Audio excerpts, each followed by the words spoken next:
Bismillahirrahmanirrahim. Assalamualaikum warahmatullahi wabarakatuh. Waalaikumsalam warahmatullahi wabarakatuh. Selamat pagi. Sebelumnya perkenalkan kami dari kelompok 10 dengan saya Nina Ulfatan. Kemudian samping saya ada Sofa Mabrurah dan di sampingnya lagi ada Diniatul Munawaroh. Nah, pada kesempatan kali ini kita akan mempresentasikan makalah dari kami, yaitu dengan judul Potensi Bahasa Teks Matan Hadis Maklub. Hadis maklub sendiri yaitu hadis yang mengalami pergantian pada teks sanad maupun matanya. Yang pertama kita akan membahas pengertian dari potensi bahasa itu sendiri yang akan disampaikan oleh Diniatul Munawaroh. Baik, yang pertama, pengertian potensi bahasa teks matan. Komposisi bahasa teks matan dapat terbentuk melalui proses talaqi az-zahir, yaitu perekaman berita secara harfiah yang mencerminkan al-riwayah di al-lafaz. Bisa juga melalui talaqi ad-dalalah yang menekankan penguasaan inti konsep sehingga formula redaksi matan terkesan sebagai penyanduran atau al-riwayah di al-makna. Dalam kedua proses pembahasan penentukan teks tersebut, peran kreativitas perawi dalam visualisasi berita hadis sangat signifikan. Oleh karena itu, bahasa teks matan hadis termasuk hadis qudsi tidak memiliki daya ijaz seperti ayat Al-Quran dan tidak dinilai sebagai ibadah dalam bacaannya. Maka Al-Quran dianggap sebagai dalil nas karena redaksi ayatnya secara eksplisit mengandung petunjuk implikasi teks, yaitu dalalah al-ibram. Sementara hadis hanya berfungsi sebagai dalil naqli, yaitu doktrin kenabian atau klausulan yang siap untuk ditransformasikan. Kaidah untuk menguji validitas teks terdapat mekanisme yang memungkinkan penempatan sinonim, eufemisme, serta penjelasan lengkap atau singkat mengenai kronologi kejadian. Subjek berita karena kode etik sesama sahabat Nabi, sehingga penyisipan idroj, penambahan ziyadah, serta penjelasan tambahan ungkapan karena keraguan. Metodologi dalam pengujian bahasa redaksi matan berfokus pada deteksi rekayasa kebahasaan yang merusak informasi hadis dan ancaman distorsi atau penyimpangan dari pernyataan aslinya. Ulama muhaddisin menetapkan bahwa orang yang menjadi saksi utama kejadian hadis harus menyampaikan informasi secara benar, sebagaimana yang diriwayatkan oleh Abdullah bin Umar.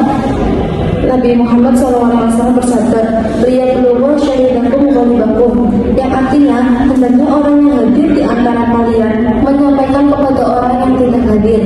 Standar minimal tabligh yang dibebankan kepada generasi pertama sahabat Nabi adalah upaya untuk menyampaikan informasi dari Nabi dengan menjaga keutuhan makna dan kehendak. Tujuan dari kritik matan adalah memperoleh teks yang mempertahankan kesesuaian makna dan keutuhan kehendak dengan mengeliminasi sisipan tambahan yang mengganggu dan kesalahan redaksi seminimal mungkin. Oleh karena itu, kerancuan bahasa ditoleransi selama tidak mengganggu makna. Metode ini juga berlaku dalam prosedur mendeteksi kepalsuan dari hadis. Pembahasan selanjutnya, pengertian hadis maklub. Dalam konteks bahasa, kata maklub merupakan isim maf'ul dari kata qolaba yang berarti memalingkan sesuatu dari posisi yang sebenarnya. Sedangkan menurut istilah adalah al-maklub wal hadithul ladzi abdala fihi syai'an bi akharin fi sanadi aw matani sahwan aw amdan. Yang artinya bahwa hadis maklub adalah hadis yang mengalami penggantian bagian dari rawinya dengan yang lain, baik dalam sanad maupun matan, entah karena lupa ataupun disengaja. Sedangkan menurut muhaddisin yang lain, hadis maklub diartikan sebagai huwa ma waqa'atil mukhalifatu fi bi taqaddumi wa bi ta'khir, yang artinya hadis yang mengalami mukhalafah, yaitu pertentangan dengan hadis yang lain, disebabkan oleh pengurutan yang salah. Dengan demikian hadis maklub diartikan sebagai hadis yang lepasnya terbalik, baik dalam matan atau nama seorang rawi dalam sanad. Maksudnya di sini seorang rawi mendahulukan apa yang seharusnya ditempatkan pada posisi akhir atau mengakhirkan yang seharusnya ditempatkan pada posisi yang awal. Pembahasan selanjutnya yaitu macam-macam hadis maklub yang akan dijelaskan oleh saya sendiri. Nah, hadis maklub ini terbagi menjadi dua, yaitu ada hadis maklub sanad dan hadis maklub matan. Yang pertama yaitu hadis maklub sanad. Menurut Dr. Syekh Abdul Majid Al-Ghori, maklub dalam sanad ini ada 3 bentuk. Yang pertama yaitu perawi yang menukar urutan nama seseorang rawi dan nama ayahnya, seperti hadis yang seharusnya diriwayatkan dari Ka'ab bin Murrah, tetapi oleh seorang perawi itu dirubah menjadi Murrah bin Ka'ab. Yang bentuk yang kedua yaitu seorang perawi mengubah nama seseorang dengan nama lain dengan tujuan agar hadis itu menjadi gharib, seperti hadis yang terkenal dari Salim yang diubah menjadi hadis dari Nafi oleh seorang perawi. Bentuk yang ketiga yaitu sanad atau matan hadis dipindahkan ke matan lain, matan hadis lain, dan sebaliknya. Contoh terkenal dari jenis ini yaitu kisah dari Imam Al-Bukhari ketika memasuki Baghdad.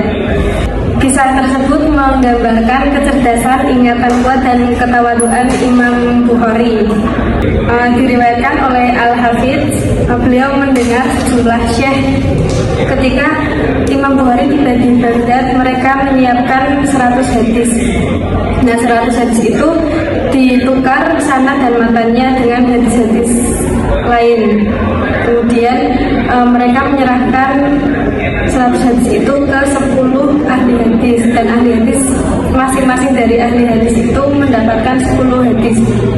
Kemudian mereka semua ahli hadis itu menanyakan kepada Imam Al-Bukhari dengan bergantian. Imam Bukhari menjawab, "Aku tidak mengenal hadis itu." Kemudian singkat cerita sampai ahli hadis yang menanyakan semua, Imam Al-Bukhari menjelaskan, dia menyebutkan setiap hadis yang ditanyakan dan mengoreksi, menyebutkan bentuk asli dan benar dari masing-masing hadis yang diubah tersebut. Jadi 100 hadis itu dikoreksi oleh Imam Al-Bukhari.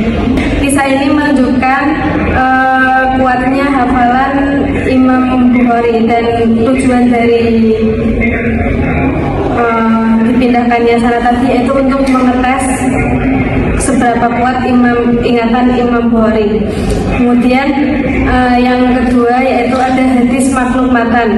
Menurut penjelasan Dr. Mahmud Tohan, maklub matan adalah perubahan dari yang terjadi pada teks atau matan hadis. Ini memiliki 2 bentuk. Yang pertama yaitu perawi mengubah urutan bagian teks hadis baik dengan mengedepankan maupun mengakhirkan bagian dari teks. Kemudian bentuk yang kedua yaitu perawi mengalihkan teks suatu hadis ke sanad hadis lain atau sebaliknya dengan tujuan menguji atau melakukan hal serupa. Contohnya yaitu dari kisah Imam Al-Bukhari tadi. Kemudian pembahasan mengenai contoh hadis maklub. Contoh hadis maklub, ini kita ambil contoh hadis maklub matan. Contoh hadisnya yaitu warajulun tasaddaqa bi sadaqatin fa'afaha hatta la ta'lama yaminuhu ma tunfiqu shimaluhu. Kemudian ada yang seorang perawi yang menukar pada kitab Sahih Bukhari tertulis warajulun tasaddaqa bi sadaqatin fa'afaha hatta la ta'lama shimaluhu ma tunfiqu yaminuhu. Bagian yang ditukar ini yaitu bagian yaminuhu dan shimaluhu. Pada matan hadis tadi telah terjadi pertukaran tempat kalimat pada bagian matan, yaitu kata shimal dan yamin. Namun demikian hal ini masih dimaklumi karena dimungkinkan riwayat diamakna juga karena tidak mempengaruhi maksud hadis tersebut. Pembahasan selanjutnya yaitu sebab-sebab terjadinya hadis maklub yang akan disampaikan oleh Sofa Mabrurah. Yang selanjutnya pembahasan mengenai sebab-sebab terjadinya hadis maklub itu ada 3 sebab. Yang pertama itu untuk membuat hadis tersebut menjadi gharib sehingga banyak orang yang minat untuk meriwayatkannya. Kemudian yang kedua memperkuat kualitas hafalan hadis serta menyempurnakan kedomitan. Selanjutnya yang ketiga, itu stop terjadi suatu kesalahan yang tidak disengaja. Kemudian hukum hadis makhluk. Yang pertama, jika pertukarannya bertujuan untuk memisahkan, tidak diperbolehkan karena hal tersebut sama dengan merubah hadis. Yang kedua, jika bertujuan untuk menguji dan memperkuat hafalan para ahli hadis, maka diperbolehkan. Namun, diharuskan untuk menjelaskan hadis yang sahih sebelum meninggalkan tempat. Kemudian selanjutnya yang ketiga, jika pertukaran dilakukan karena kesalahan atau lupa, maka pelakunya tidak diragukan lagi berada dalam keadaan uzur karena kesalahannya. Namun, jika hal itu sering dilakukan, itu menunjukkan telah hilang kedomitan dan menjadi dhaif. Selanjutnya, kitab yang membahas hadis makhluk, ada dua kitab, di antaranya yang pertama itu ada kitab Rafi'ul Al-Ghaziyah fi Al-Makhluk karya Khatib Al-Baghdadi dan kitab Jala Al-Qulub fi Ma'rifah Al-Makhluk karya Ibnu Hajar. Yang terakhir untuk kesimpulannya, kombinasi bahasa teks matan hadis secara sederhana dapat diartikan sebagai kemungkinan makna yang terkandung dalam teks hadis. Komposisi bahasa teks matan dapat dibentuk melalui proses arti azahir, yaitu perekaman ringkas secara harfiah yang mencerminkan riwayat di al-lafz. Juga melalui talaki al-dalalah yang menekankan penguasaan ilmu konsep sehingga formula redaksi matan terkesan sebagai penyanduran atau al-riwayah di al-matan. Hadis makhluk adalah hadis yang mengalami penggantian bagian dari rawinya dengan yang lain, baik dalam sanad maupun matan, entah karena lupa atau disengaja. Kemudian hadis makhluk terbagi menjadi dua macam, yaitu makhluk sanad dan makhluk matan. Makhluk sanad adalah perubahan yang terjadi pada sanad hadis, sedangkan makhluk matan adalah perubahan yang terjadi pada teks matan hadis. Terjadinya hadis makhluk ada beberapa sebab, yaitu terjadi karena sengaja agar hadis murid untuk menguji dan memperkuat kualitas hadis dan kesalahan yang tidak disengaja. Hukum hadis ini tergantung dengan tujuannya. Ada yang diperbolehkan, tidak diperbolehkan, dan jika terjadi karena kelalaian perawi, salah atau lupa yang berulang, maka akan menjadikan telah hilang kedomitan dan menjadi dhaif. Cukup sekian presentasi dari kelompok kami, kurang lebihnya mohon maaf. Wassalamualaikum warahmatullahi wabarakatuh. Waalaikumsalam warahmatullahi wabarakatuh.